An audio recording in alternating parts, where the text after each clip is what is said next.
This is the 7th clinical case in the Volume 1 of Clinical Cases in Equine Reproduction, an ebook that you can download at no charge. And the title of this one is Hemorrhagic Follicles. This particular case was a 14-year-old American saddlebred mare. She presented to the clinic for artificial insemination and embryo transfer.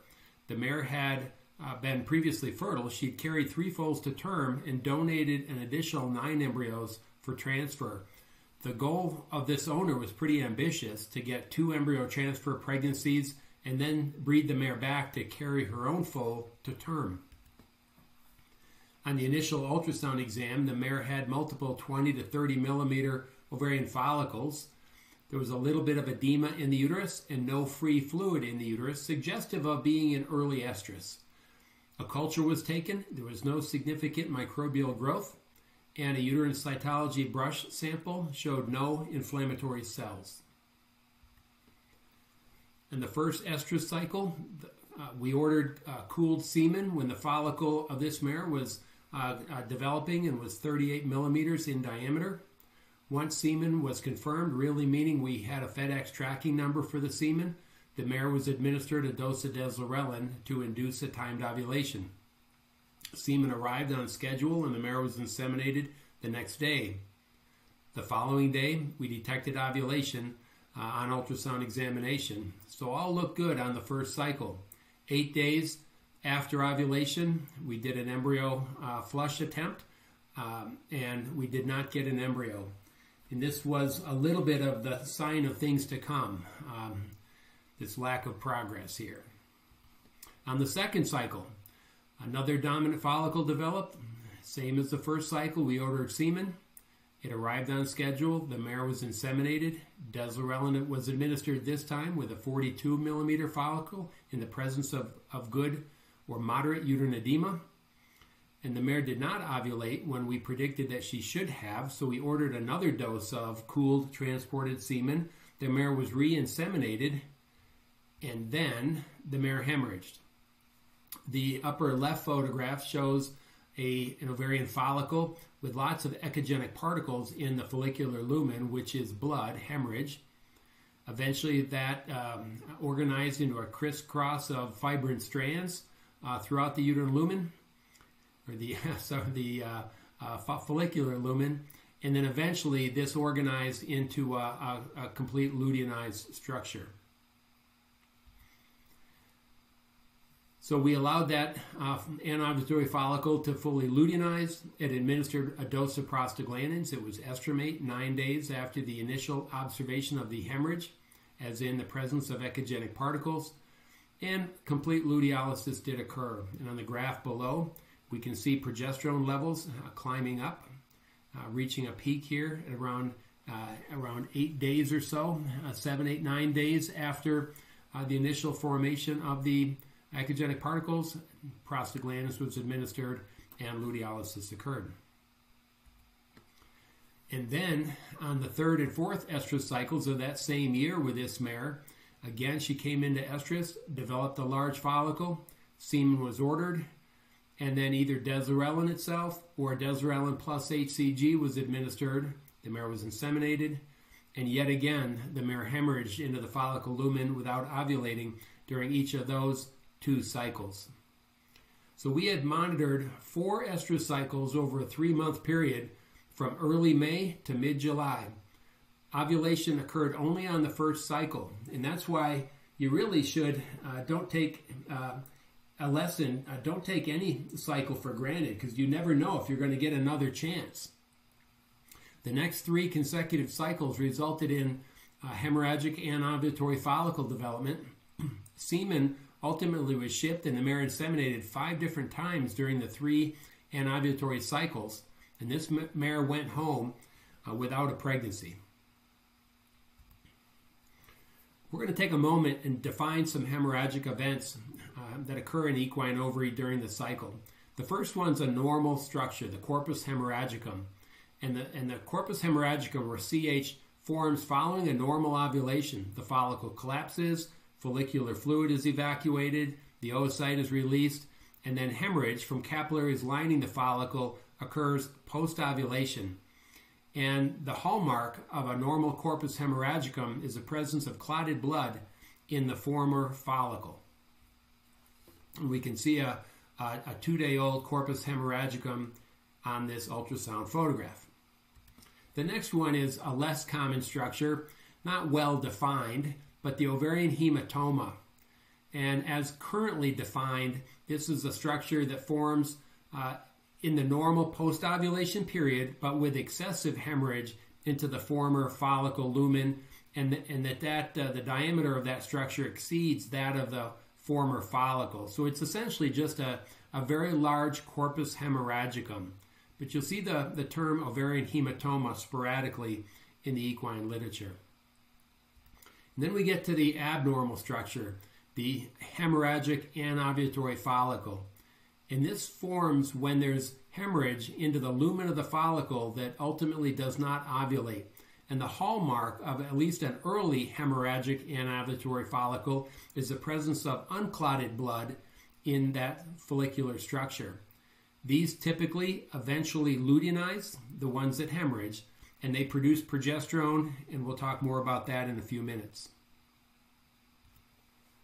It's been estimated that 4 to 8% of cycles result in ovulation failure during the physiological breeding season. There's 3 defined subtypes of anovulatory follicles. One is now termed a persistent anovulatory follicle. This occurs about 15% of the time of the abnormal ovulation failures. And in these mares, progesterone is consistently below 1 nanogram per mil because they do not luteinize. The second one is a hemorrhagic or luteinized anovulatory follicle. These occur about 85% of the time of these anovulatory follicle structures during the physiological breeding season.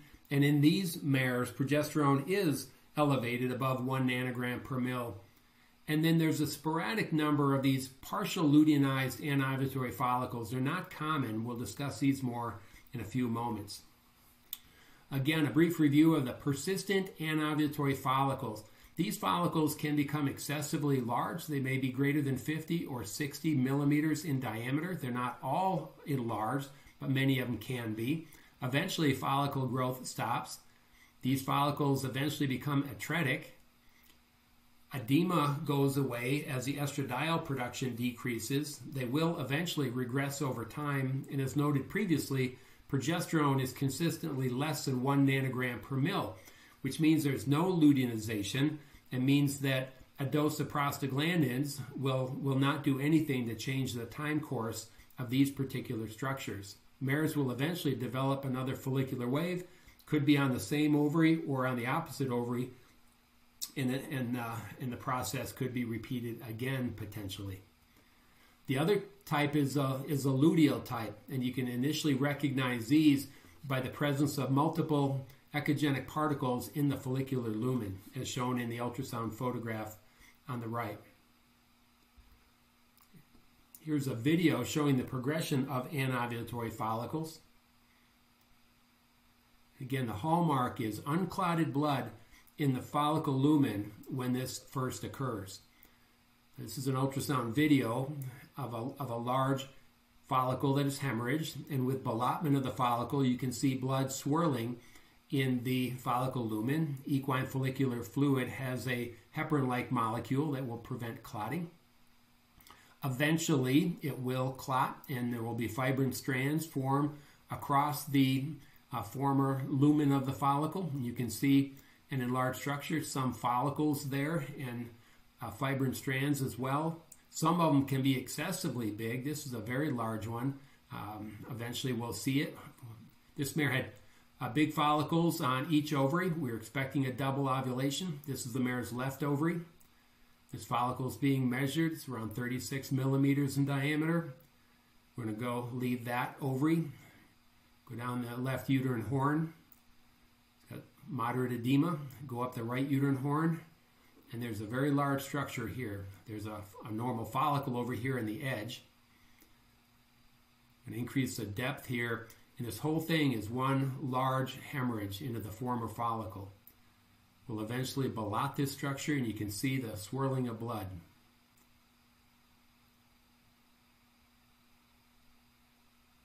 almost all of these hemorrhagic anovulatory follicles will eventually luteinize, essentially solidify, and produce quite a lot of progesterone. Here's a static image of a luteinized anovulatory follicle. And then these very sporadic, uncommon structures where the follicular wall will partially luteinize, maybe even partially collapse. There's incomplete evacuation of the follicle contents. That would be the follicular fluid. It's unknown whether the oocyte is actually leaves the follicle with this partial collapse. There's a variable degree of follicle wall luteinization. Blood progesterone levels do increase very slightly, and with that increase in progesterone, the mare goes out of heat, the edema goes away. Very often, these do not result in a pregnancy. Again, the one hypothesis is that the oocyte never left the lumen of the follicle. The causes of anovulatory follicles are unknown, and it may be multifactorial. There's a lot of hypotheses out there for why they're caused, but we really don't know. A couple of them, insufficient pituitary gonadotropin secretion. Could be a gonadotropin receptor issue within the follicle, may be associated with insufficient estrogen production by the follicle itself, some vascular perfusion issues of the follicle, maybe an alteration in local prostaglandin production. Then there's a hypothesis about adrenal steroid synthesis leading to abnormal pituitary gonadotropin production, and it may not be any of these. And until we find out the why part, it's going to be difficult to manage and prevent them. And also, there may be multiple causes.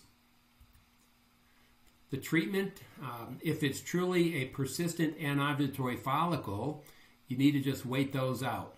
And it may take a couple weeks before that structure goes away. And in the meantime, often there's another follicle, follicular wave develop with a dominant follicle that may or may not progress onto ovulation.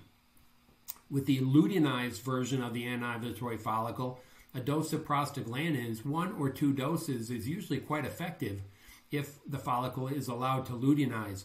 In general, it's recommended to wait somewhat 9 or 10 days after the initial observation of echogenic particles or strands. Again, these mares have not ovulated, so we don't have that as an initial start point.